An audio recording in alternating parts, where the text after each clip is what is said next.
विकसित प्रदेशांचे चित्ररथ ठीक आहे, आता हलू नका. चला दादा, आज तुम्ही विविध विकास कामांची पाहणी करणार आहात, सारथी संस्था असेल किंवा मग त्यामध्ये मी उपमुख्यमंत्री आता झाल्यानंतर तसा बघितलं तर पहिलाच माझा जिल्ह्याचा दौरा आहे, म्हणून सगळ्या अधिकाऱ्यांना घेऊन बसलो होतो.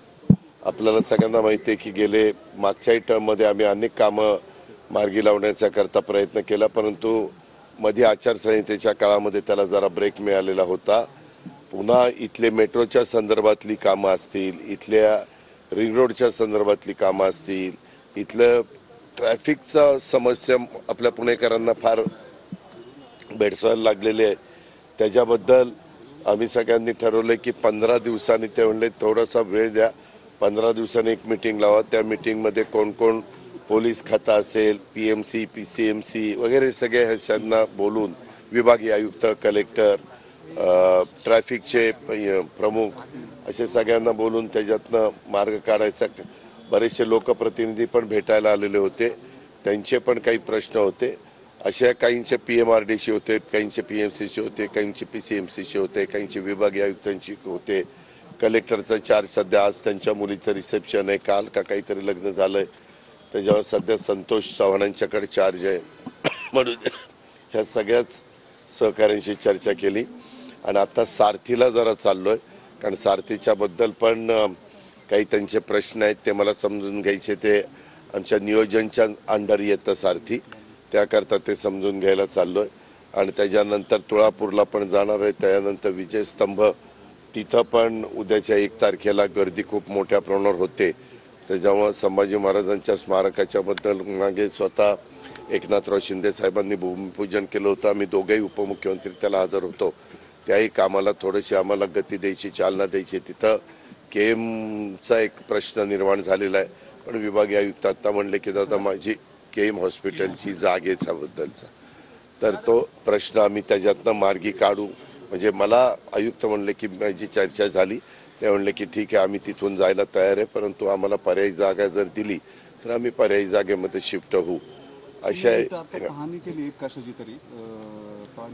नाही, त्याच्यामध्ये हे बारीक आम्ही नेहमीच करत असतो. तूच पहिल्यांदा बघितलं, तू फारच व्यायाम सकाळी जोरात करतोय, त्याच्यामध्ये नाही दिसतंय म्हणून तुझं कौतुक आहे. त्यामध्ये काय झालं, काल आम्ही बसणार होतो, 100 बेडचं हॉस्पिटल चाललेलं आहे. त्या हॉस्पिटलला कुठल्या टाईल्स त्याला योग्य पडतील पेशंटच्या दृष्टिकोनातनं, डॉक्टरांच्या दृष्टिकोनातनं, आणि म्हणून तेही ठरवायचं होतं. इतर पण काही कामं चाललेली आहेत. मग मी चीफ इंजिनियर अतुल चव्हाणांना म्हणलं की उद्या आपण पुण्यातच, व्हरायटी पुण्यात जास्त आपल्याला पाहायला मिळते, म्हणून बारामतीच्या ऐवजी पुण्यामध्ये व्हरायटी. आता तुम्ही बघता पारीतपासून तिथपर्यंत त्यांचा सॅम्पल गेलेले. अशा या सगळ्या गोष्टी करता आज वेळ गेला, आता जातो पुढे. तुम्ही अनेकांचे प्रश्न सोडवताय, मात्र भुजबळांचा प्रश्न सुटताना दिसत नाही. आताच त्यांनी काही वेळापूर्वी मुख्यमंत्र्यांची भेट घेतली आहे, चर्चा आहे ते दिल्लीला देखील जातील, दिल्लीला जाणार नाही. आमचा तो पार्टी अंतर्गतला प्रश्न आहे, आम्ही आमच्या पद्धतीने सोडू.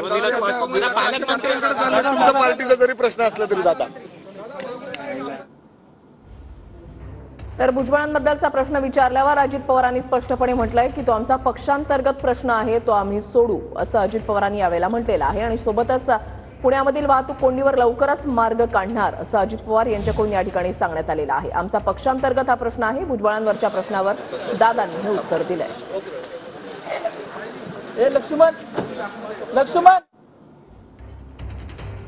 छगन भुजबळ हे नाराज आहेत. आज त्यांनी मुख्यमंत्री देवेंद्र फडणवीस यांची भेट सुद्धा घेतलेली आहे आणि या संदर्भात अजित पवारांना हा प्रश्न विचारला असता त्यांनी असं म्हटलंय की आमचा हा पक्षांतर्गत प्रश्न आहे, पक्षांतर्गत प्रश्न आम्ही सोडू, असं अजित पवार यांनी म्हटलेलं आहे.